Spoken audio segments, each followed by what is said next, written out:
Hello everybody and welcome to my first of two videos on this, the Canon AT-1, a camera that quite frankly I should have gotten 2 years ago.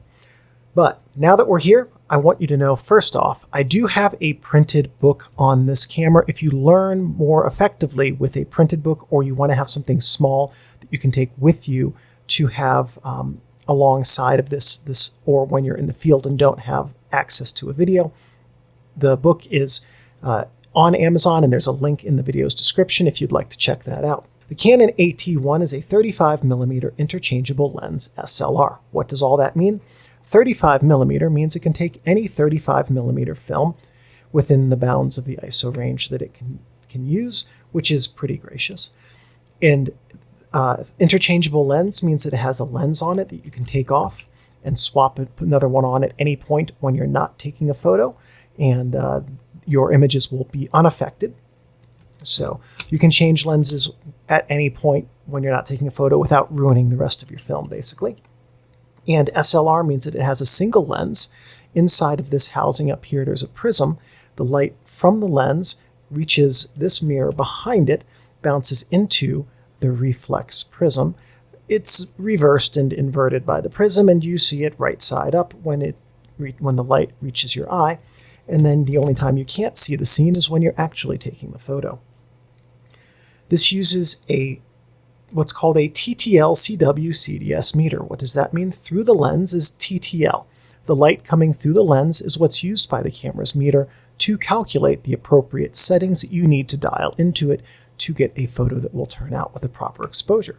Center weighted means that the camera biases the meter reading to the center of the image. So let's imagine that what you're looking at right now is what's going to be on your film, and it's what's being metered by the camera. An area about this big, where my fingers are, is going to represent somewhere in the range of 60 to 75% of the meter reading. I couldn't find exactly what it was for this camera, and quite often Canon didn't publish the exact percentage split of their meters. But that area in the center will provide the majority of the metering data, and the area outside of it, the minority. Now, there's a couple good and bad uses with that.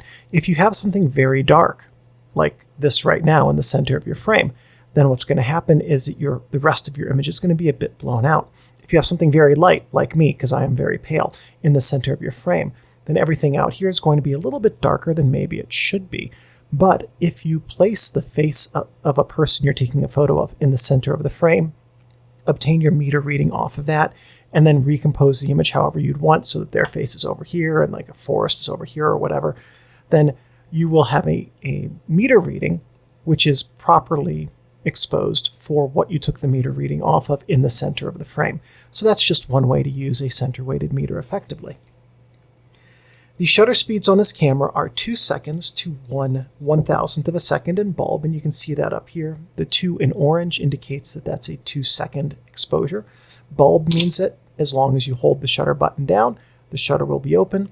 When you release it, then the image will finish. Let's actually set it to bulb, and I'll show you what that looks like. That's not how that's supposed to work. There we go. Here's how bulb works. Push the shutter button down, the curtain stays open to expose the film for light until you let go of the shutter button. The viewfinder on the back of the camera, right here, that's this window, has 0.86x magnification and 93.5% frame coverage. All right, what does that mean? Let's assume that what you're looking at right now is the photo that's going to be on your film. 0.8x magnification means that this is going to be shrunk to 86% of the size that it will be on your film when you see it in the viewfinder. 93.5% frame coverage means that you're going to have about 3.25% of the frame on the top, bottom, and sides, and some arrangement might be biased a little bit one side or the other, top or bottom, but some small amount of the image will be on your film but not in your viewfinder. And what that means is that if you get to post and you have your negative and you're looking at it on your computer, you can crop it just slightly because it'll be a little bit more outside of the image than what you see in your viewfinder. This has a split prism focusing screen, which means that the focusing screen you see when you look through the viewfinder is a standard split prism screen. Flash sync on this camera is 1/60th of a second, which you can see because next to the 60 there's a lightning bolt right there. And this was sold only overseas. It was, insofar as I know, the only model of Canon film camera ever sold just outside of Japan and never domestically in Japan. The target market for the Canon AT-1 was the full manual enthusiast and students. This was a camera that was designed to compete with something like the Pentax K1000. Functionally, this is a Canon version of the K1000. So, or Olympus OM1 would be another good one, Nikon FM. So this was a full manual camera, and it was, Canon, just generally speaking, after the FTB, didn't really make full manual cameras.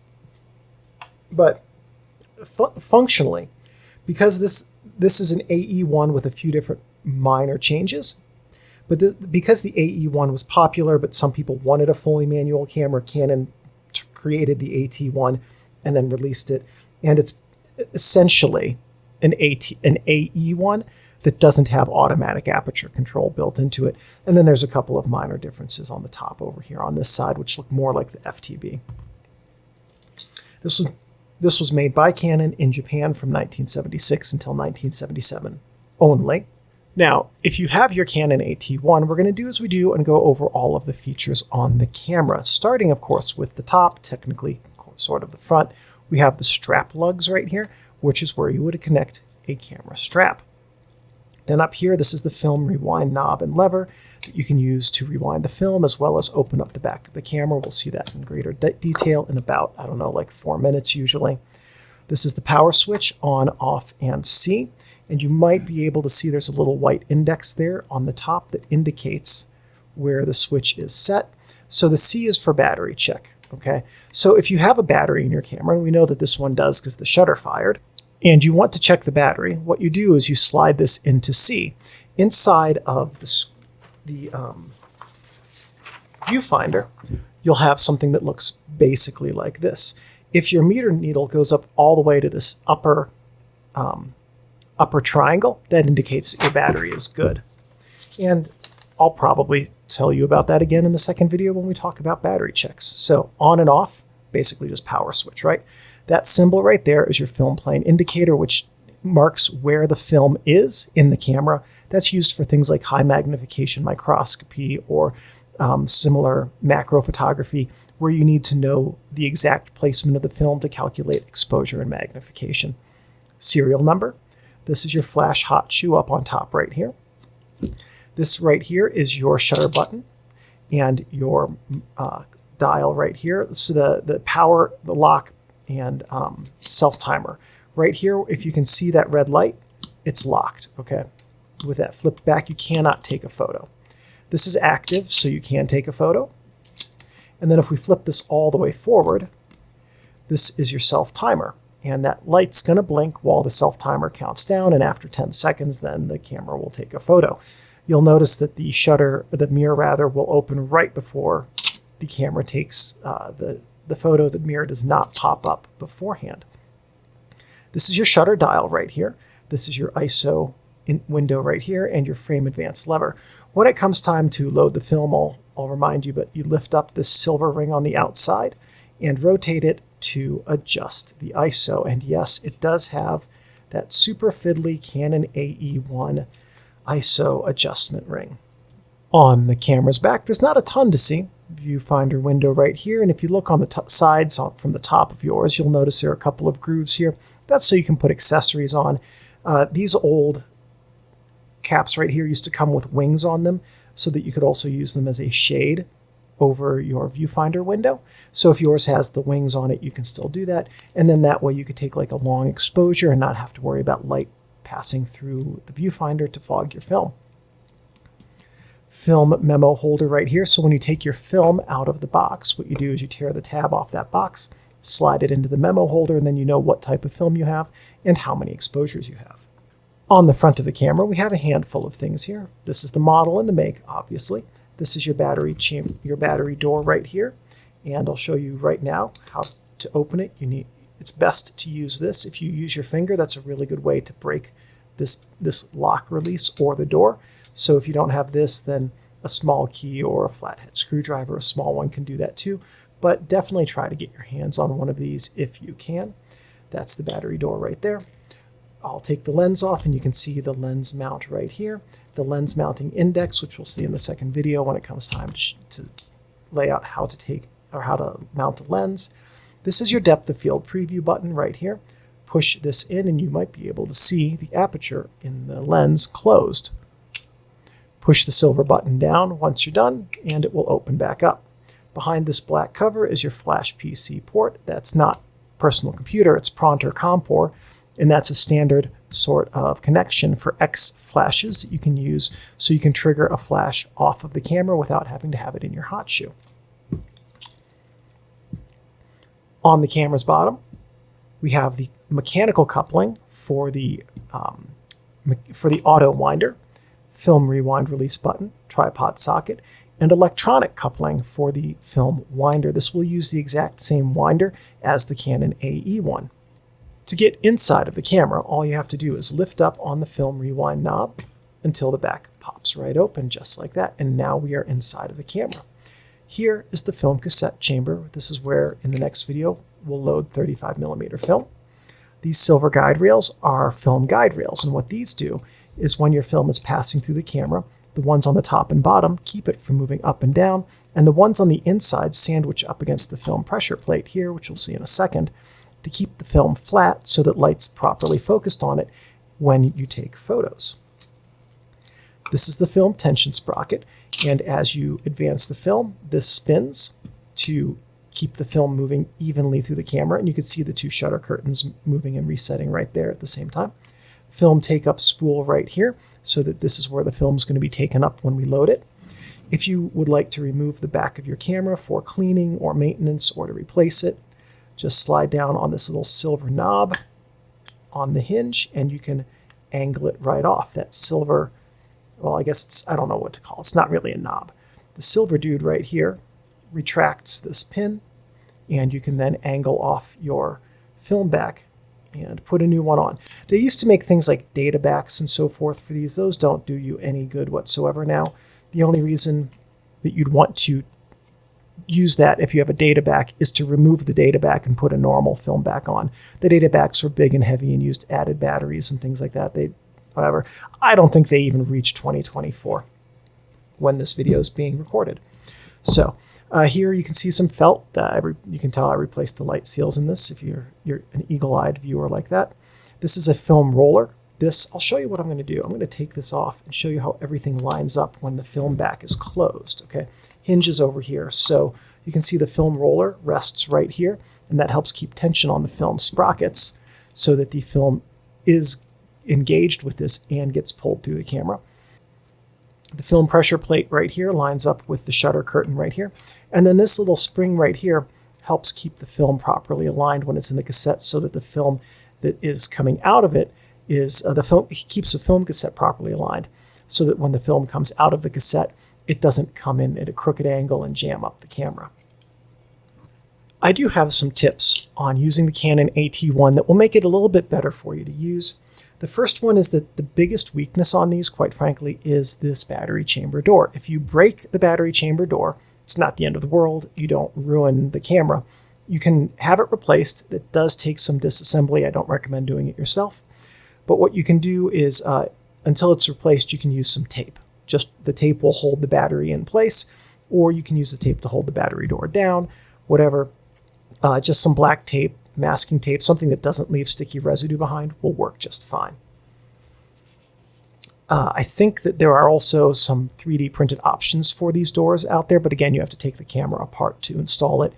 It's not, and if you're comfortable doing that, by all means, but it is a slightly larger disassembly job than it should be.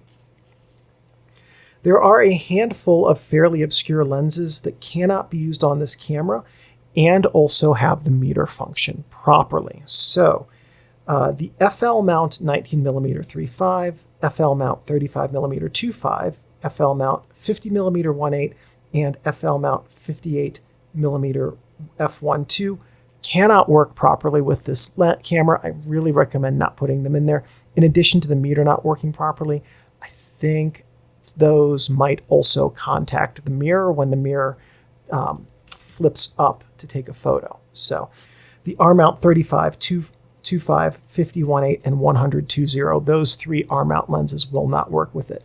R-mount lenses aren't that common, so I'm going to guess if you're here to learn how to use this camera, you probably don't have an R-mount lens, and good on you. Anyway, this is also probably the most robust of the A-series bodies.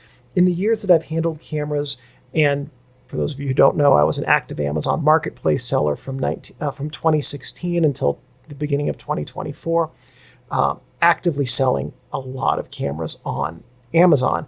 And in all of the years that I did that, this is the only one that I have seen. I think I only saw one of these arrive dead on arrival. All of the rest of them worked. This has turned out to be a very, very robust and long-lasting camera. So good on you for picking out one of these cameras. Some things not to do with this camera. Don't store it with the shutter ready to fire. Anytime you're done for the day, push the shutter button and trigger the shutter. You're going to waste if you have film in here, you waste a frame. It's not the end of the world because these are old, right? And they have mechanical mechanisms in them. And when you arm the shutter, you put some tension on some springs and other parts of the mechanism. And if they rest like that overnight, over time, especially if you leave it sit for weeks or months with the shutter armed, you could potentially weaken or fatigue those mechanical components. And you don't want to do that because that can throw off your shutter timing or, in the worst case, break and brick your shutter. The next thing you don't want to do is touch the physical shutter. If you remember the shutter curtains that were in there, don't touch those. Don't like poke your finger in them or anything like that, because you can derail the shutter curtains and brick the camera if you do that or damage them. Also, finger oils on your shutter curtains could potentially affect the way they operate. In the same vein, don't touch the mirror that's behind this lens because you can get finger oils on that mirror, and that can tarnish the mirror and affect your ability to focus and your ability to get an accurate meter reading, because the light meter is up here in the prism, and if you reduce the amount of light bouncing off of that mirror, you get an inaccurate light meter reading. Don't store your camera and gear in a plastic bag or box unless you have a really good desiccant pack, because plastic is moisture permeable, and if moisture gets onto the optics in the lens or the camera, it can cause fungus to grow. If moisture and fungus get into this covering here, it's going to smell like mildew. I've had a handful of cameras in my life show up that smelled like mildew, and it's an awful experience, not something you want next to your nose. So just a good idea not to do that, or if you do, get a rechargeable desiccant pack and keep it recharged whenever it needs to be. Don't keep your camera or lenses in your car. There are a few different reasons. The theft reason is obvious. Even if you just pop into the gas station to get a pop and a Twinkie or something after a photo shoot, take your camera gear with you, because your car window can be broken and your camera gear stolen very quickly. So the other reason is heat and cold will severely damage your camera. Heat can cause lubricating oils, especially in the lens, to get really thin and get places they shouldn't be, like on the aperture blades. Then when they get back to the normal temperature, those mechanisms that aren't supposed to have oil but now suddenly do, don't work correctly. Likewise, extreme cold can cause those same lubricating oils to get gummy and break down, and another thing that can do is cause issues with things like your aperture mechanism or your shutter timing. In a similar vein, if you lose this cap right here for the mechanical coupling, replace it. They're not that expensive on eBay, but replace that, because if dust gets into your camera this way, it can cause your lubricating oil to get mucky, and that can also cause your camera not to have proper timing.